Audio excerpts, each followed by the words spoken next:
Hello दोस्तों, आपके अपने चैनल टीचर वाले एग्जाम में फिर से एक बार आप सभी का स्वागत है। और आज का जो हमारा सेशन है लेक्चर नंबर 2 है। और पहला लेक्चर हम लोगों ने कंप्लीट कर लिया है। वहाँ पे मैंने बहुत सारी चीज़ें आपको बताई भी थी कि सर प्रोफेसरेबिलिटी की एक कंप्लीट पीडीएफ अवेलेबल हो गई है। हम उसे चैप्टर वाइज कंप्लीट करेंगे। कोई भी स्टूडेंट अगर चाहता है कि नहीं मैं पीडीएफ के थ्रू डायरेक्ट पढ़ना चाहता हूँ, कि मतलब पहले पीडीएफ डाउनलोड कर लिया, प्रिंट आउट करा लिया, फिर रख के वीडियो देखा, तो ऐसे भी कर सकते हैं। तो आपका स्वागत है आपके अपने चैनल टीचर वाला एग्जाम में। जिन लोगों ने अभी तक इसे सब्सक्राइब नहीं किया हुआ और शिक्षकगण हैं तो ज़रूर से ज़रूर इसे सब्सक्राइब कर लें, क्योंकि आपको यहाँ पे मिलेंगे बिल्कुल अथराइज्ड पीडीएफ मिलेंगी और आपको जो लेक्चर मिलेंगे पीडीएफ के थ्रू लेक्चर मिलेंगे। लाइव सेशन हमारे पास टाइम रहेगा तो हम आगे कंटिन्यू करेंगे। साथ ही साथ प्रैक्टिस सीरीज भी बन रही है आपकी, जो आपके इसी चैनल में मिल जाएगी, जिसकी प्रैक्टिस आप करने के लिए आप मेरा ये जो ऐप है जो आपको सामने दिख रहा होगा विद्यार्थी अनअकैडमी के नाम से है, तो आप इसे ईजिली डाउनलोड कर सकते हैं इस ऐप को और अपनी प्रिपरेशन को कंटिन्यूअस कर सकते हैं। तो चलिए आज हम स्टार्ट करते हैं आपका अपना lecture number 2 of professional ability, जिसके अंतर्गत हम बहुत सारी चीज़ों को पढ़ने वाले हैं। तो जिन भी विद्यार्थी हम मेरे चैनल में नए हैं तो विद्यार्थी अनअकैडमी का ऐप डाउनलोड कर लेंगे। वहाँ पे आपको धीरे धीरे बहुत सारी चीज़ें अवेलेबल हो जाएंगी और आपको पीडीएफ भी वहीं पे आपको अवेलेबल हो जाएगी, जहाँ से आप इजीली वे में उसे डाउनलोड करके और एक्सेस ले सकते हैं, प्रिंट आउट ले सकते हैं और आराम से प्रिंट आउट करके मेरे साथ तैयारी कर सकते हैं। आप मुझे फॉलो करने के लिए सोशल मीडिया लिंक में आप विद्यार्थी अनअकैडमी का ऐप डाउनलोड कर सकते हैं। वहाँ पे बहुत सारा मैं अभी फ्री कंटेंट डाल रहा हूँ, क्योंकि नया ऐप है तो धीरे धीरे मैं चीज़ों को इंक्लूड कर रहा हूँ, तो उसमें परेशान नहीं होना है। टेलीग्राम से जुड़ने के लिए आप मुझे टेलीग्राम रूम में इसमें क्लिक कर सकते हैं, ठीक है। यहाँ से जा सकते हैं। टेलीग्राम आपके विद्यार्थी वो टीचर वाले एग्जाम से बना हुआ है, ठीक है। अगर आपको डायरेक्ट पीडीएफ डाउनलोड करनी है तो आप इस लिंक के थ्रू जा सकते हैं, ठीक है। तो इस लिंक के थ्रू जा सकते हैं। ये सारी की सारी लिंक मैं आपको डिस्क्रिप्शन बॉक्स में डाल दूंगा। ये पूरा का पूरा पेज जो आपको दिख रहा है वो मैं डाल दूंगा, ठीक है। साथ ही साथ अभी कुछ समय में आपका व्हाट्सएप ग्रुप बन जाएगा, जहाँ पे हम बहुत सारे क्वेश्चन, बहुत सारे टॉपिक के डिस्कस किया करेंगे। इंस्टाग्राम लिंक होगा जहाँ पे आपको नोटिफिकेशन वाली मिल जाएगी, तो आपका अपना चैनल टीचर वाला एग्जाम। तो चलिए लास्ट समय थोड़ा रिवाइव कर लेते हैं, क्योंकि देखो आगे पढ़ने से पहले होता है रिवाइव कर लेना हर चीज़ को, कि प्रॉपर हमें चीज़ चल रही थी कि नहीं चल रही। जैसे कल लास्ट लेक्चर जिन्होंने नहीं देखा देख लेंगे। वहाँ पे मैंने बताया था कि अंडरस्टैंडिंग ऑफ डेवलपमेंट क्या होता है, विकास की अवधारणाएं क्या होती है, विकास का अर्थ क्या होता है, विकास की परिभाषाएं क्या होती हैं, मन की विकास का मतलब क्या होता है। आज का हमारा जो टॉपिक है परिपक्वता। तो समय वेस्ट नहीं करते हुए हम लोग स्टार्ट करते हैं। परिपक्व मैच्योरिटी क्या होती है, हम इस चीज़ को जानेंगे बहुत अच्छे से और बहुत अच्छे वे में जानेंगे परिपक्वता क्या होती है। तो पहले हम चीज़ों को समझते हैं कि परिपक्वता क्या है। तो परिपक्वता क्या है? सीखने और व्यवहार परिवर्तन। यहाँ पे जहाँ पे थोड़ी बहुत चीज़ें मिसअंडरस्टैंडिंग हो, जैसे मात्रा नहीं होगी, तो सीखना व्यवहार और परिवर्तन या व्यवहार अर्जन की प्रक्रिया है। क्या है? सीखना एक प्रकार के व्यवहार परिवर्तन या व्यवहार अर्जन करने की प्रक्रिया है। व्यवहार अर्जन करने का मतलब है कि प्राप्त करने की प्रक्रिया है। किसी भी व्यक्ति या व्यवहार के परिवर्तन या तो परिपक्वता के कारण होता है या किसी नई बात को ग्रहण करने के कारण होता है। क्या होता है? नई बात को ग्रहण करने के कारण। परिवर्तन की प्रक्रिया नई नई प्रक्रियाओं और व्यवहार प्रदर्शित तथा विकसित होते रहते हैं।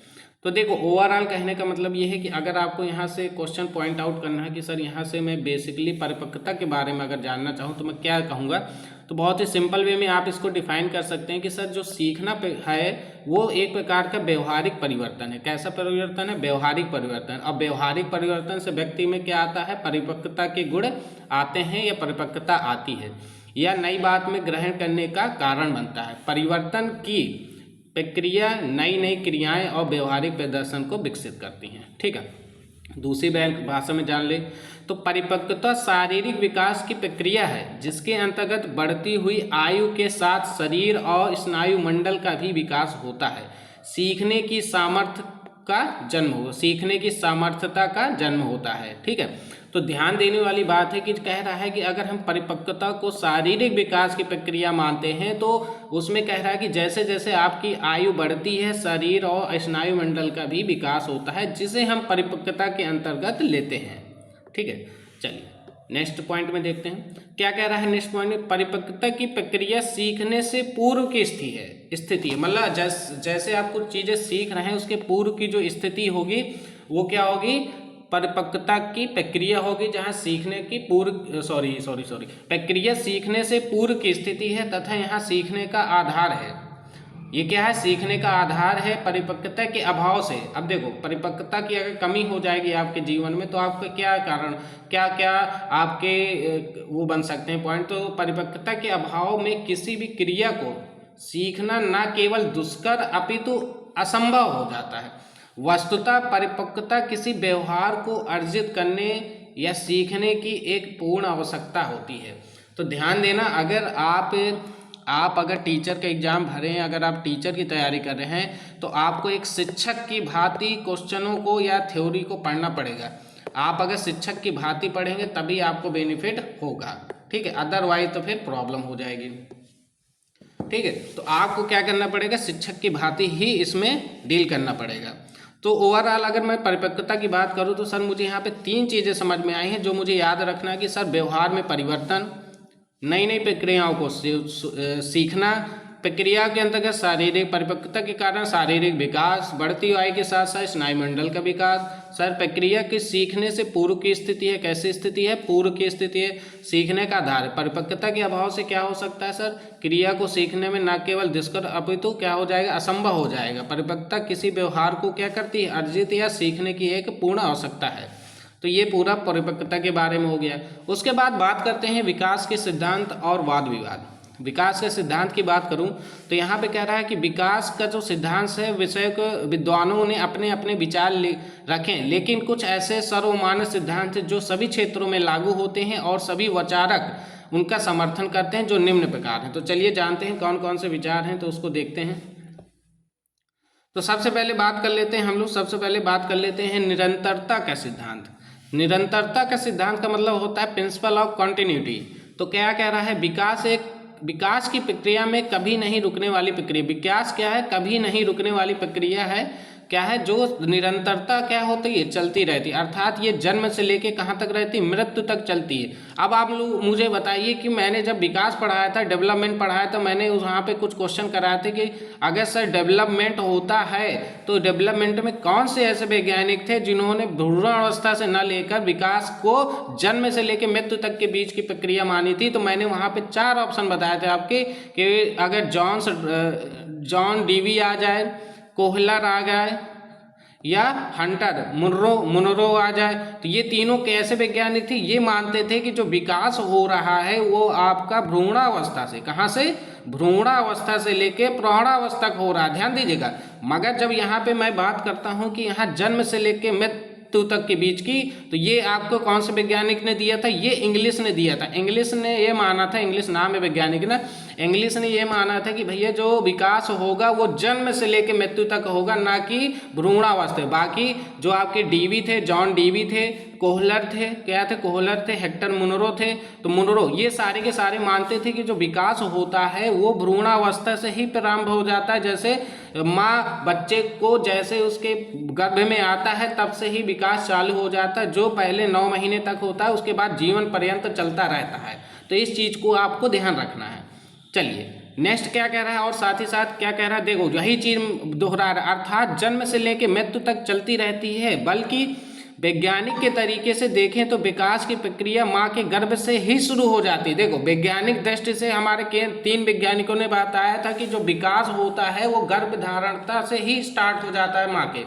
तो बालक को जन्म 2 कोषों सेल्स। अब 2 कोषों से हुआ कैसे? जैसे मेल में क्या होते हैं? स्पर्म होते हैं। मेल में क्या होते हैं? सेक्स डिटर्मिनेशन के लिए या सेक्स क्रोमोसोम्स के लिए क्या होते हैं? स्पर्म होते हैं। और महिला में क्या होता है? ओवम होते हैं, अंडाणु, जिन्हें एग बोलते हैं। क्या बोलते हैं? एग बोलते हैं। उनके निषेचन का मतलब होता है फर्टिलाइजेशन से परिणाम स्वरूप क्या होता है? बालक या बालिका का जन्म होता है। तो ये था आपका निरंतरता का सिद्धांत। ठीक है, अब आते हैं एक रूपता का सिद्धांत। एक रूपता का सिद्धांत क्या कह रहा है कि सच अ प्रिंसिपल ऑफ यूनिफॉर्म पैटर्न। विकास की प्रक्रिया में एक रूपता दिखाई देती है, मतलब यूनिकनेस। एक रूपता का मतलब सर यूनिकनेस बात कर रहा है, यूनिकनेस होता है, मतलब एक साथ होंगे, चाहे व्यक्तिगत क्या है, चाहे व्यक्तिगत विभिन्नताएं कितनी भी हो, लेकिन वह एक रूपता विकास के क्रम में ही संदर्भ होगा। उसके कहने का मतलब ये नहीं है कि भैया अगर मान लो दो परिवार हैं, दो परिवार में अलग अलग बच्चे हुए, मान लो एक ही समय में दो बच्चे हुए, मतलब एक ही दिन दो बच्चे हमारे क्या हुए, पैदा हुए, दो बालक पैदा हुए, दो बालिकाएं पैदा हुई, तो ऐसा नहीं होगा कि एक बालक का विकास जल्दी हो जाएगा, एक बालक का विकास। हाँ, मेंटली की बात नहीं कर रहा मैं यहाँ पे, मेंटली तो नो डाउट चेंज होता है, मगर उसके कहने का मतलब है कि एक जनरल वे में मान लें कि जो व्यक्तिगत विभिन्नताएं होती हैं वो हो सकता है कि वो काला हो सकता है, वो गोरा हो सकता है, वो छोटा हो सकता है, मगर जो डेवलपमेंट है वो दोनों में समान क्रम से होगा। ऐसा नहीं होगा कि किसी के पहले पैर बढ़ रहे हैं, पैर बढ़ रहे हैं। या विकास की बात करूँ तो अगर मैं शारीरिक विकास की नहीं बात करता हूँ तो उसके मेंटली, उसकी शक्ति की विकास से, प्रगतिशील शक्ति की या उसकी सोच की, समझ की बात करूँ तो एक साथ बढ़ते हैं, ठीक है। किसी में धीरे धीरे प्रक्रिया होती है, किसी में तेज हो जाती है। जैसे मैं एक उदाहरण ले रहा हूँ यहाँ पे, लिया है उदाहरण मैं आपको बता दे रहा हूँ। क्या कह रहा है कि बालक में भाषा के विकास एक निश्चित क्रम से होगा, चाहे वो किसी भी देश का बच्चा हो। मतलब ऐसा नहीं है कि अगर वो अमेरिका में है तो उसके बालक के भाषा का क्रम विकास का या डेवलपमेंट का अलग होगा, और हमारे इंडिया में जो बच्चे हैं उनका जो भाषा के विकास का क्रम होगा वो अलग होगा। नहीं, दोनों का क्या होगा, सेम होगा। अब सुनो, आगे सुनो, मजा ना आए तो बताना। बच्चों का शारीरिक विकास भी एक निश्चित क्रम में ही होगा। ध्यान देना, बच्चों का जो शारीरिक, मैं कह रहा हूँ ना कि शारीरिक विकास की बात करें, वो भी निश्चित क्रम में होगा, अर्थात वह सिर से प्रारंभ होता है। इस प्रकार हम देखते हैं कि बच्चे के विकास की गति में तो अंतर हो सकता है। मैंने बताया ना, फिर से बताया कि सर गति, स्पीड कम ज़्यादा हो सकता है कि एक बच्चा है वो जल्दी स्पीड से बढ़ा, वो लंबा हो गया, ये एक धीरे धीरे हो रहा है, लेकिन विकास तो होगा, चाहे वो धीमी गति से हो चाहे वो तेजी गति से, लेकिन विकास के क्रम में एक रूपता पाई जाएगी। तो बहुत सारा बच्चा ना इस पॉइंट को बहुत कंफ्यूजन में रहता है कि यार कैसे पॉसिबल है। तो ध्यान देना कि बच्चों में विकास की गति में तो अंतर हो सकता है, मगर विकास का जो क्रम है, जो सीरीज है, जो पैटर्न है, वो एक रूप होगा। वो कैसा होगा, यूनिक होगा। तो इसी पूरे नियम को हम क्या बोलते हैं, एक रूपता का नियम। आई होप आपको समझ में आया होगा। उसके बाद बात करते हैं, ये आपका लिंक दिया हुआ है, मैं आपको दिखा देता हूँ। इस लिंक को आप डायरेक्ट टिक करेंगे तो आप मेरे चैनल से डायरेक्ट जुड़ सकते हैं, ठीक है। अब बात करते हैं मूर्त और अमूर्त का सिद्धांत। एक बात और बता देता हूँ बीच में, अगर कोई भी इच्छुक हो, अगर कोई बीच में वीडियो देख रहा है, क्योंकि मैंने स्टार्टिंग बताया पीडीएफ कैसे जनरेट होगी, तो पीडीएफ के लिए आप सिंपली विद्यार्थी अनअकैडमी ऐप डाउनलोड कर लीजिए। वहाँ पे आप जब स्टोर में जाएंगे तो स्टोर में आपको ये कंप्लीट पीडीएफ, जितना भी मैं आपको यहाँ पढ़ा रहा हूँ, विद कंप्लीट पीडीएफ मिल जाएगी, जहाँ से आप उसे डाउनलोड कर सकते हैं। और डाउनलोड मतलब परचेज करने के बाद वो उसके मिनिमम 50 रुपीज़ चार्ज है। सिंपल है यार, क्योंकि इसमें जो मेहनत लगी उसके अकॉर्डिंग, ठीक है। तो 50 रुपीज़ चार्ज है, वहाँ से आप लोग डाउनलोड कर सकते हैं और प्रिंट आउट भी करा सकते हैं। ऐसा नहीं कि बस आप मोबाइल में स्क्रॉल कर पाएंगे, नहीं, आप प्रिंट आउट करा लीजिए। मैं इसलिए चाहता हूँ कि मेरे साथ जब मैं इस चीज़ों को एक्सप्लेन कर रहा हूँ ना, और जो चीज़ें नई बता रहा हूँ, तो आप उसको ऐड कर सकते हैं उसमें, बस ये चीज़ है, ठीक है। फिर क्या होता है कि लिखने का हमारा समय बच जाता है, प्रैक्टिस करने का समय हमारा बढ़ जाता है, बस मैं ये चाहता हूँ। अब देखिए, मूर्त से अमूर्त का सिद्धांत क्या है, principle of correct to abstract.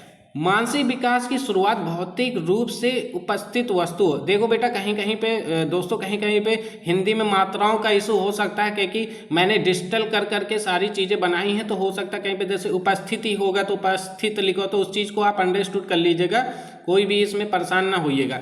कि मानसिक विकास की शुरुआत भौतिक रूप से उपस्थित वस्तुओं के बारे में चिंतन करके होता है, तो वस्तुओं को देखने के सिद्धांत का अनुसरण करता है। क्या करता है, तो वस्तुओं को देखने के स्थान को क्या करता है, अनुसरण करता है, जो अमूर्त रूप में होती हैं। और बालक इसके प्रभाव या कारण को समझने का क्या करता है, प्रयास करता है। मतलब जो एक प्रकार से अब्स्ट्रैक्ट के फॉर्म में जो होते हैं, आपके अमूर्त फॉर्म में होती हैं वस्तुएं, भौतिक वस्तुएं, उनको क्या करता है, उनके बारे में सोचता है।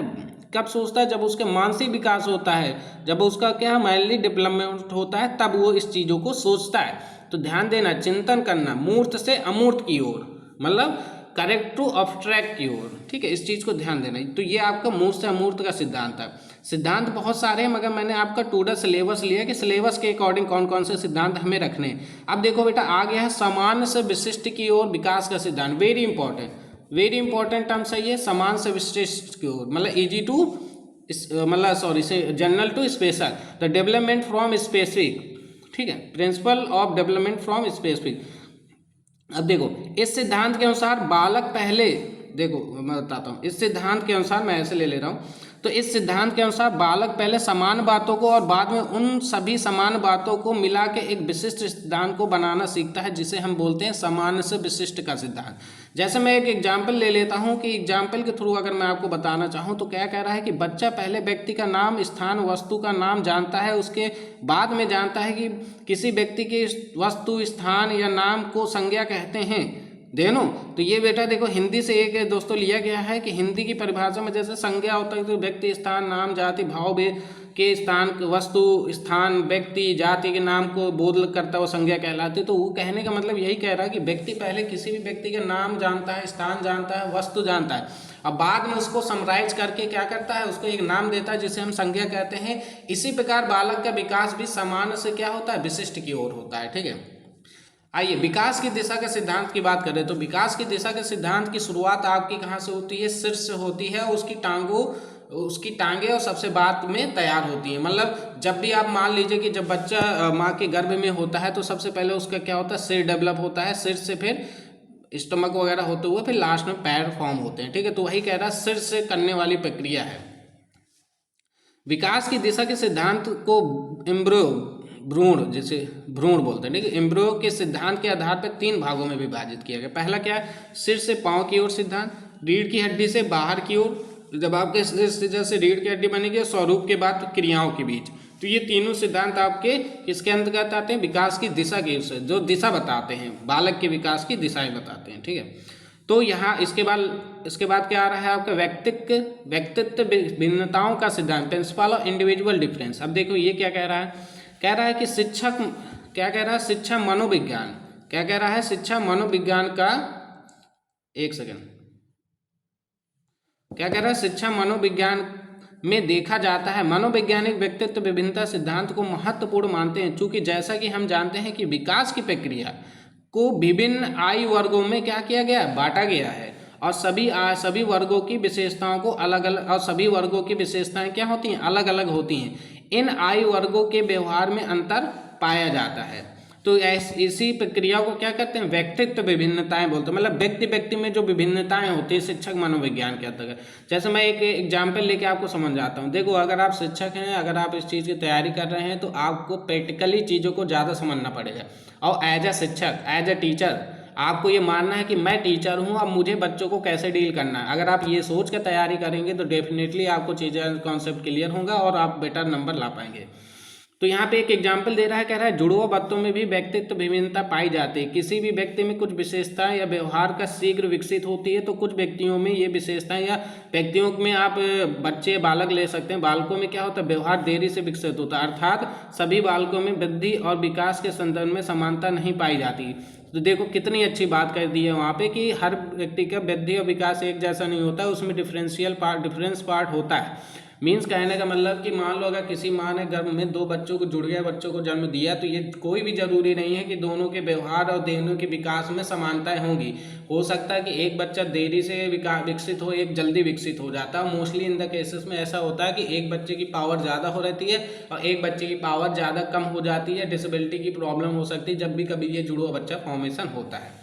ठीक है, तो आई होप आपको यहाँ तक समझ में आया होगा। तो आज हमने पूरा का पूरा जान लिया है कि परिपक्वता क्या होता है। परिपक्वता के साथ ही साथ हमारे, देखो मैं ज़्यादा लंबी वीडियो इसलिए नहीं बना रहा कि बोर नहीं करना मुझे। मैं चाहता हूँ कि एक पॉइंट पढ़ो मगर बहुत अच्छे से पढ़ो, और जिसको बहुत स्पीड से पढ़ना सो रहेगी तो वो अपना PDF डाउनलोड कर सकता है। मैंने दोनों ऑप्शन दे रखे हैं। ठीक है, सो आज हमने पढ़ा है परिपक्वता, आराम से चीज़ों को समझना है। अब परिपक्वता के बाद हमारा सिद्धांत आता है वातावरण और वंशानुक्रम के परिणाम सिद्धांत। तो ये थोड़ा सा है, मैं इसको देख लेता हूँ। देखो परिपक्वता और अधिगम का सिद्धांत है, पुनर्मनन सिद्धांत है, और फिर ये चीज़ें आगे बढ़ जाती हैं। ठीक है, तो आज मुझे थोड़ा यहीं पे रोकना पड़ेगा, 20 मिनट हो गए हैं। नेक्स्ट टाइम से हम हाफ एन आवर की क्लास कम से कम रखा करेंगे। सो ओवरऑल तो आई होप आपको अच्छा लगा हो। जैसा भी हो कमेंट करके ज़रूर बताएं। और PDF के लिए मैंने आपको बता दिया डिस्क्रिप्शन बॉक्स से, वहाँ से आप सीधे मेरा ऐप डाउनलोड कर ही लीजिए, क्योंकि उसमें बहुत सारी चीज़ें मिलनी हैं। ठीक है, डाउनलोड कर लीजिए। अभी बहुत सारी मैं वीडियो कंप्लीट करके डालूंगा, उसमें अदर सब्जेक्ट भी रहेंगे, तो आप इसको डाउनलोड कर लेंगे विद्यार्थी अकेडमी ऐप को, और आराम से उसमें जिसको भी PDF वगैरह चाहिए तो वहाँ से एक्सेस कर सकता है। ठीक है, उसके अलावा बहुत सारी चीज़ें हैं मैं जो धीरे धीरे डालूंगा, जो कुछ फ्री ऑफ कंटेंट भी रहेगा। ठीक है, ओके, आज के लिए इतना ही। जय हिंद।